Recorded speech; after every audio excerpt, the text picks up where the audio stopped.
Փարքրեժդեհին եւ ազատություն ապստամբ հայրենատեր Սասնածռերին։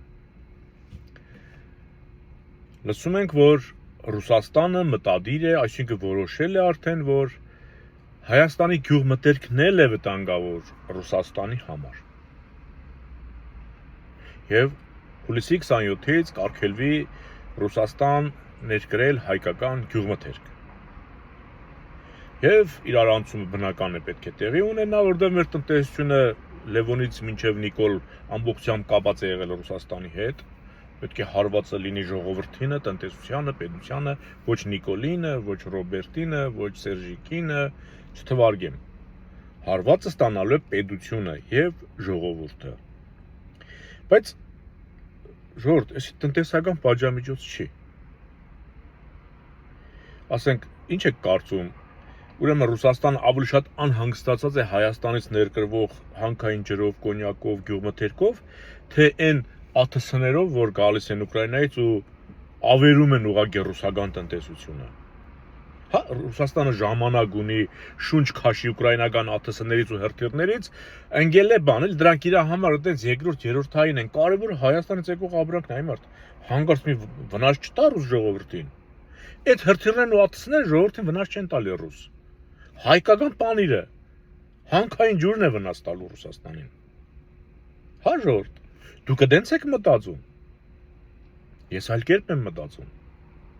Թուրքիան իր ապրանքը ուզում է։ Իսկ որպեսզի Ռուսաստանը իր ապրանքը հանձնի Թուրքիային, ինքը պետք է բոլոր կաբերը կադրի։ Սա ոչ թե պատժամիջոց է, սա Արցախի process-ը ավարտին հասցնելու գործողություն է։ Դու քո ապրանքից պետք է ազատվես, ձեռբ ազատվես, Թուրքիան ասում է։ Տնտեսական կապերը պետք է կդրես, առևտրային կապերը, ռազմավարական, ռազմական, դու քաղաքական, պետք է կդրես, մարդը քեզնից ոչ մի բանով կախված չլինի, հյուծվի, խեղճանա, որ իմ առաջարկներն ընդունի։ Ադրբեջանի, Թուրքիայի։ Այս process-ն է գնում։ Ձեզ էլ թվում է, թե Ռուսաստանը բան ու գործ չունի, մնացել է Հայաստանի եղոպանների որակը որոշեր։ Հա, ռուսը բան ու գործ չունի, Հայաստանի եղոպանների վիճակն է ուզում որոշի։ Դες բան չկա ժողովուրդ։ Ռուսաստանը, այսինքն Թուրքիայի ճնշման տակ, ապրանքը արդեն ասում է պրծի տղա, արագացրա։ Քո որ դու հանգարց գիտակցությունդ կորցրեցիր, բრძնում է Ռուսաստանը։ Կարող եք չկարողանա հանձնել։ Շտաբեցնում է Թուրքիան, Ադրբեջանը Ռուսաստանին։ Այն որ Ալիևն ասում է Եվրոպա ջան, ես կարող եմ ամբողջությամբ փոխարինել ռուսական նավթով, գազով քեզ։ Ձեզ չթվում որ Ալիևը գնացել է Ռուսաստանի դեմ այնտեղ բաներ է անում։ Այդ նույն ռուսական նավթն է տանելու այնտեղ։ Ալիևը այդքան պաշար չունի, որ բավարարի, ասում է ձեզ ամբողջությամբ կբավարարեմ, ամբողջությամբ կփոխարինեմ Ռուսաստանին։ Ադրբեջանը այդ ուժը չունի։ Ինքը կձևացնի, որ ինքը Ռուսաստանին հարվածում է, բայց ռուսական ապրանքն է տանելու էլի Եվրոպա։ Ինքը այդ ծավալը չունի։ Կարող է մարդկանց մոտ տպավորություն լինի Ալիևը Ուկրաին բան Ռուսաստան Պուտինին հարվածում է, բայց չի հարվածում, կարող է վիրավորում է, ձև են անում, որ իրանք իրար հետ չունեն, բայց ուրիշ տարբերակ չկա ռուսական ապրանքը Եվրոպա հասցնելու։ Հիմի ուրիշ տարբերակ չկա Հայաստանը Թուրքիային հանձնելու։ Պետք է կադրի այդ բոլոր թելերը։ Ոնց որ գնաք մեկի աղջիկը, ասենք նշանեք, ասեք տվեք տանենք մեզ հարց, մատանին դնեք ձեր այդ հարսի մատը, դե մնում է հորտանը մինչև հարսանիքը։ Հետո գնաք հարսանիք անեք, որ բերեք չտան, ասեն չէ, մեր տանն ենք բայելու։ Հայելի թող ձեր հարսն էլի, բայց մեր բար մոր ծոցը պետք է քնի, պետք է փեսի ծոցը չքնի։ Չի լինի, չէ՞։ Պետք է կդրեն մորից, որ տանեն տան փեսուն։ Այդ process-ն է գնում Հայաստանի հետ։ Կադրում են բոլոր թելերը, ռուսները։ Ստիպված իրենք պետք է կդրեն, որ թուրքերը վերցնեն։ Մեզ էլ վախեցնեն ճնշեն, որ վերցնեն Հայաստանը։ Եվ դրանում մենակ Նիկոլը չի զբաղված։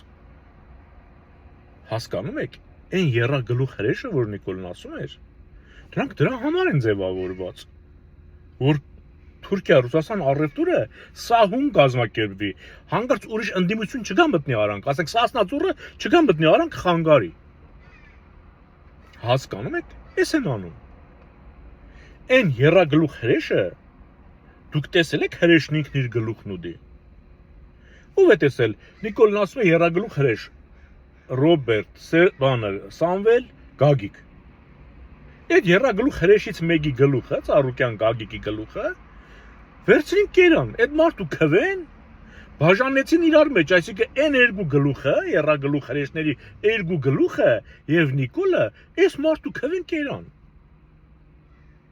Եթե այդ երրագլուխ հրեշը Նիկոլի թշնամին է, իր գլուխը ո՞նց է Նիկոլի հետ կիսում ու դում։ Ոնց կարող է Ծառուկյան Գագիկի մանդատը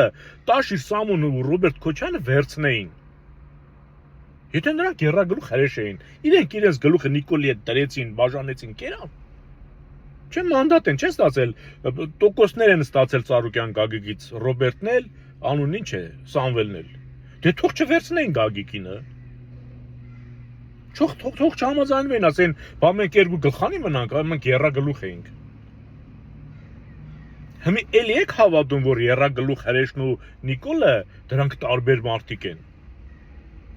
Երրագլուխ հրեշն ու Նիկոլը դա քառագլուխ հրեշն է, որը մեզ տանում է Թուրքիա։ Եվ հանգարտ չզարմանաք, որ մի օր պարզվի, ասենք, գրզոն արդեն թուրքերի ազերիների հետ առևտրային կամ չգիտեմ ես, ինչ կապեր է հաստատում։ Կարող է իմանաք, վաղը չեմ զոր ռուսական կապիտալ է գնում Թուրքիա, որը Տաշիր Սամոյինն է։ Գնա Թուրքիայում բիզնեսներ բացի, ապահով իրեն համար։ Պարտադիր չի Սամոյի անունով լինի։ Ինչն է խանգարում։ Չի կարելի այսքան միամիտ լինել։ Եթե երրագլուխ հրեշը իր մի գլուխը իր հակառակորդի հետ կիսում ու ուտում է, ուրեմն դա երրագլուխ հրեշ չի, դա քառագլուխ հրեշ է։ Դա իրենց մեջ իրենց զայները տեղավորեցին։ Փոշիացրեցին հայ ժողովրդի եւ հույսը եւ ձայները։ Եվ Նիկոլը փոշիացրեց խորհրդարանը, այն որ Նիկոլն ասում էր մեր ձեները օրգանիկ ձեներ են։ Օրգանիկ չէ, ոչ Նիկոլի ձեներն են արդար, ոչ Տաշիր Սամոյի, ոչ էլ Ռոբերտ Քոչյանի։ Այս երեքն էլ 100%-ով արդեն ես կասեմ, ինչպես Նիկոլն է ասում, արժանի չեն խորհրդարանում գտնվելու։ Անկամ մեկ մանդատի, մեկ աթոռի իրավունք չունեն Հայաստանի Հանրապետության խորհրդարանում։ Էս է պատկերը։ Ես էսպես եմ տեսնում։ Դուք ո՞նց եք տեսնում։ Կարող եք գրել։ Մնաք խաղաղությամբ։